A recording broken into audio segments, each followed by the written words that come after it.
Martineau. Le parrain de l'actualité.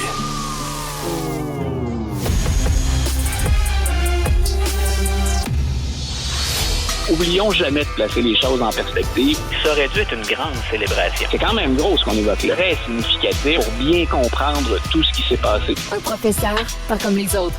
Luc La Liberté. Luc, tu vas rigoler. Il y a un de mes amis hier qui m'a écrit. Il dit, écoute, Luc, La Liberté, il dit, il parle souvent de Trump.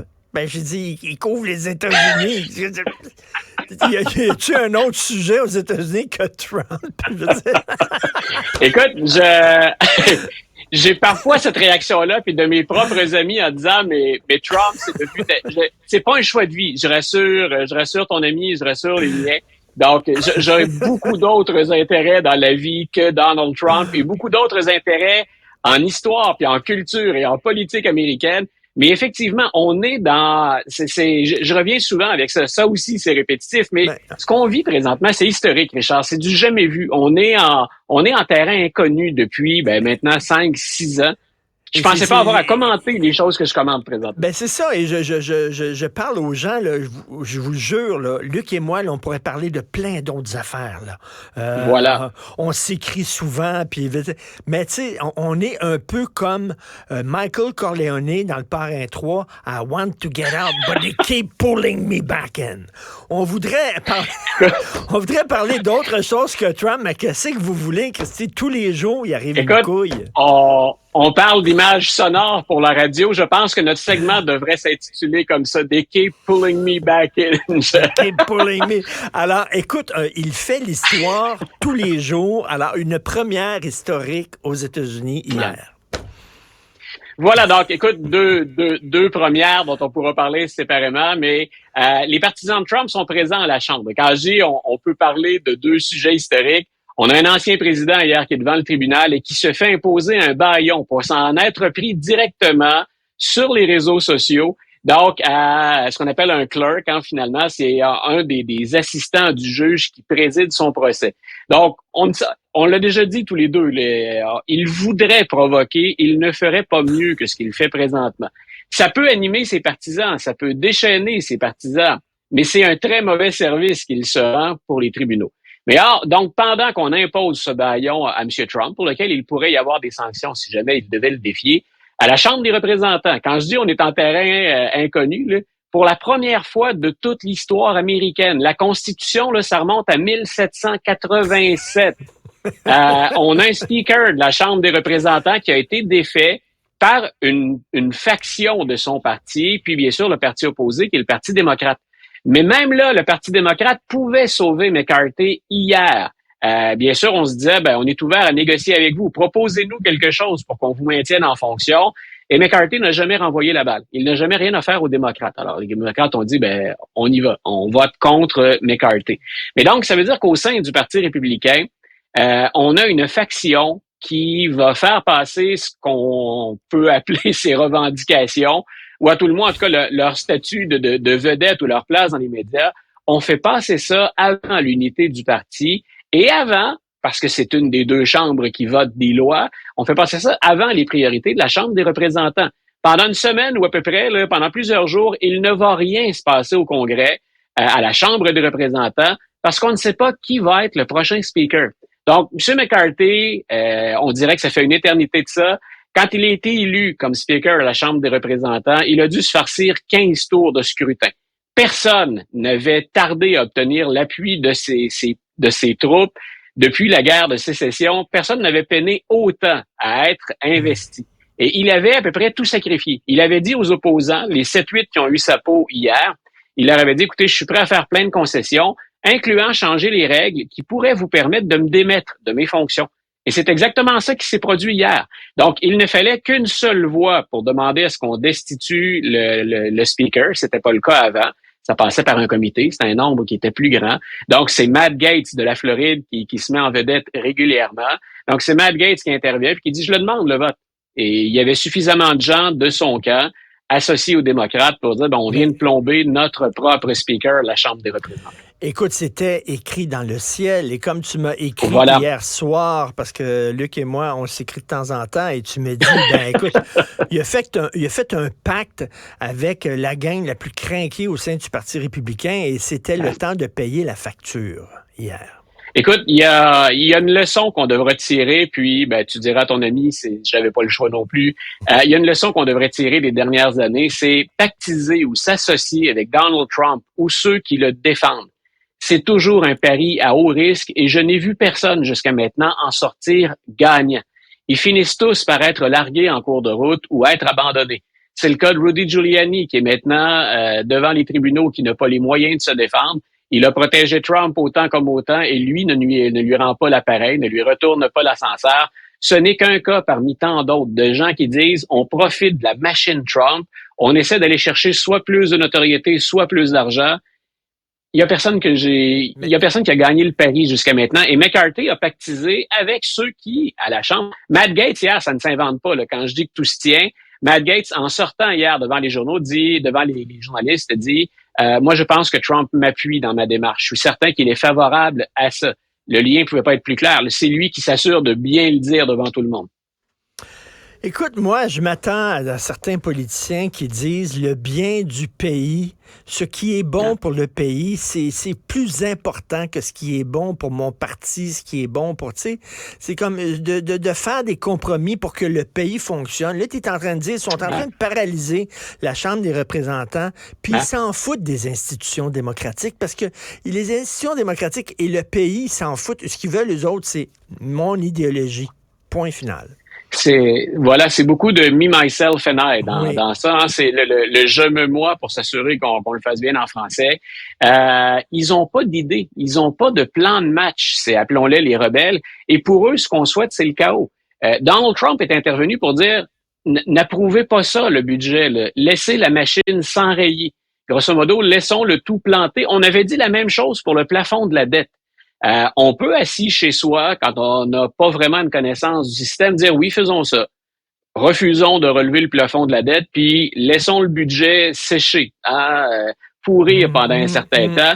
Les retombées pour monsieur et madame tout le monde aux États-Unis sont catastrophiques, et pour le pays lui-même, en termes de cotes d'emprunt à l'étranger, en termes de cotes de crédit, ne serait-ce que ça, c'est vraiment envenimer une situation qui est déjà pas facile. Ça ne passe pas par ça, mais tu l'as bien dit. Ces gens-là ne veulent pas en arriver à un compromis. Ils veulent simplement faire dérailler la machine. Et c'est là souvent où j'ai l'air d'insister, mais si on commente la politique américaine en se disant voici ce qui est possible, voici comment ça peut fonctionner, voici le système américain, ces 7 à 8 élus-là ont un effet qui est catastrophique. Puis bien sûr, ne revenons pas sur M. Trump, on l'a déjà fait aujourd'hui. Et écoute, tout le débat entourant l'identité de genre, ça s'envenime, hein? J'en parle des fois avec Mathieu. En France aussi, c'est un gros débat. On l'a vu ici au Québec, il y a eu des engueulades dans la rue. Là, ça se ramasse aux États-Unis devant la Cour suprême. Voilà. Je pense t'avoir déjà dit ça. Une des choses qui me fascine de notre voisin, c'est que les débats qu'on a ici, souvent, aux États-Unis, on les porte aux extrêmes avec des moyens financiers pour défendre chaque position. Donc, j'ai souvent présenté, moi, les États-Unis pour le Québec et le Canada, je les ai souvent présentés comme ça. C'est un laboratoire. On devrait avoir un œil sur ce qui se passe là-bas constamment parce que ces questions-là nous touchent. Et on est peut-être moins intense, quoique sur la question de genre, là, on voit que le ton monte puis qu'on a polarisé des positions. Mais encore une fois, donc, regardons du côté des États-Unis. Et ce qui se passe et ce qui remonte à la Cour suprême, c'est grosso modo un beau mélange, encore une fois, de constitution et de charte des droits. Ce sur quoi la Cour suprême a accepté de se prononcer, c'est finalement la limite des droits de chaque groupe ou de chaque personne impliquée dans cette question d'identité de genre. On parle de jeunes, dans ce cas-ci, qui sont au high school, au début du secondaire, et qui décident de changer de prénom ou de pronom, qui disent être en démarche, finalement, en quête d'identité de genre. Il y a déjà des règles qui disent que l'école n'a pas à informer les parents, donc de tout. Toi et moi, on a été parents d'adolescents, donc on le sait qu'à un moment donné, au plan légal, il y a une certaine distance qu'on nous oui, impose. En même temps, Oui. si mon fils, par exemple, est mal dans sa peau, si mon fils est en souffrance et demande à se faire appeler d'un autre nom, je veux le savoir, moi, en tant que parent. Voilà. Pas pour l'engueuler, pas pour le forcer à suivre des thérapies, puis tout ça. Je veux savoir ce qui se passe avec mon fils. J'ai le droit de savoir, c'est mon enfant. Voyons. Ben voilà, c'est là où la Cour suprême va intervenir. Puis c'est très, très délicat et on sait qu'elle est très conservatrice, la Cour. C'est clair, ça a été établi depuis longtemps. Bien sûr, selon nos positions dans le dossier, ben après ça, on y trouvera notre compte ou pas, ou on réagira différemment. Mais donc, la Cour, en souhaitant entendre ça, va dire quel est le pouvoir ou quels sont les droits d'une école dans ce dossier-là, quels sont les droits de l'État, parce qu'on l'oublie, l'éducation aux États-Unis, ça passe par chaque État. C'est un peu comme ici, c'est au Québec, on décide de notre système.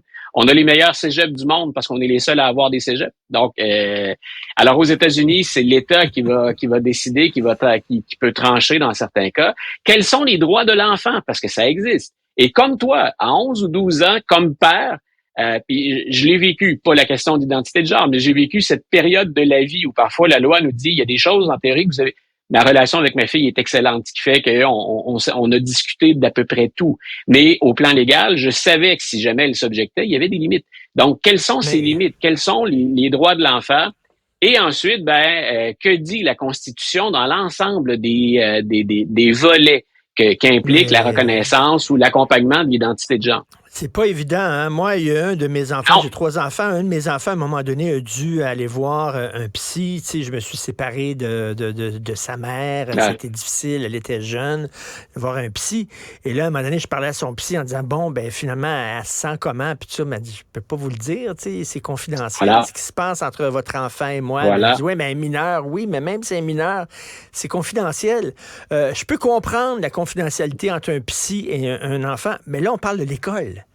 Là, c'est l'école. Là. L'école va savoir des choses que moi, je sais pas. Voyons, le concierge de l'école va savoir que mon fils se fait appeler d'un nom de fille, mais moi, je pourrais pas le savoir, moi, son père. C'est ça qui est un peu bizarre. Voilà. Ben, t'as eu là-dedans, on regarde ça comme commentateur ou comme analyste, mais c'est sûr que ça nous rejoint dans nos vies personnelles. Comme toi, je suis père de 3 enfants. Donc, c'est certain que je voudrais avoir le max d'informations. Ce qu'on oublie, c'est que ces lois-là sont faites pour protéger l'enfant. Si toi et moi, on souhaite mieux accompagner nos enfants, dans certains cas, c'est pour les parents d'imposer des choses. Jusqu'où un parent peut-il imposer ou sanctionner? Je pense que toi et moi, on va être à l'écoute dans une situation comme ça. C'est pas tous les parents qui ont été à l'écoute et c'est la raison pour laquelle ces lois-là ont été mises en place. Et j'ai hâte de voir ce qu'une cour plus conservatrice, une majorité conservatrice, va dire dans ce dossier-là. Je répète, là, je le trouve à la fois le volet intéressant au plan théorique, au plan constitutionnel, puis au plan de la Charte des droits, mais ça me rejoint un peu, comme toi, comme papa, de voir comment on va trancher ça chez le voisin du Sud. Et Luc, en terminant, il se crie tellement après, là, puis c'est tout le temps la chicane là, aux États-Unis. Je pense c'est temps qu'on écoute une belle voix. Tiens, pour nous calmer un peu, la voix de Sarah Vaughan. On écoute ça, Sarah Vaughan. The most beautiful sound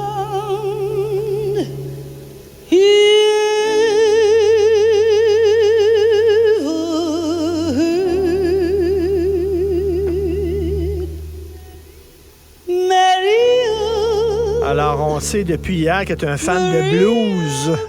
Mon cher Luc, alors, c'est la voix de Sarah Vaughan. Pourquoi tu veux nous parler d'elle? Si c'était simplement pour mon plaisir personnel, je te dirais que c'est mon premier amour musical en jazz. À l'adolescence, je m'éveille à ça, puis c'est la première compilation que j'achète, c'est celle de Sarah Vaughan. Mais en fait, ça va au-delà de ça. J'ai été attiré, bien sûr, parce que je la connaissais déjà.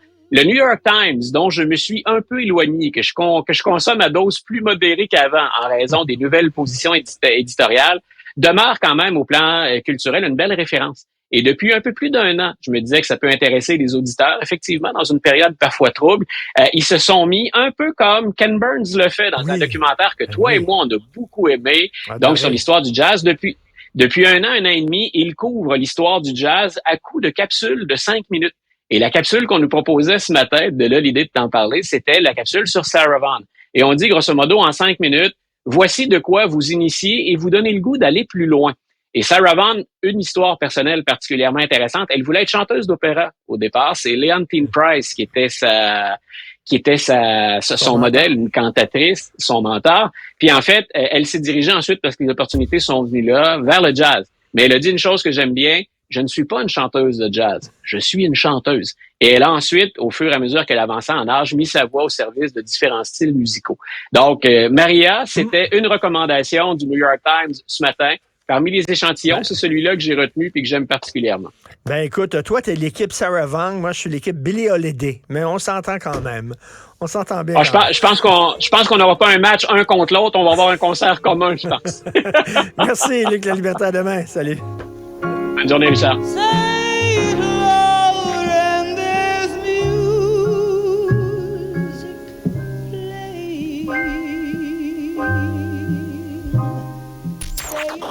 Martino.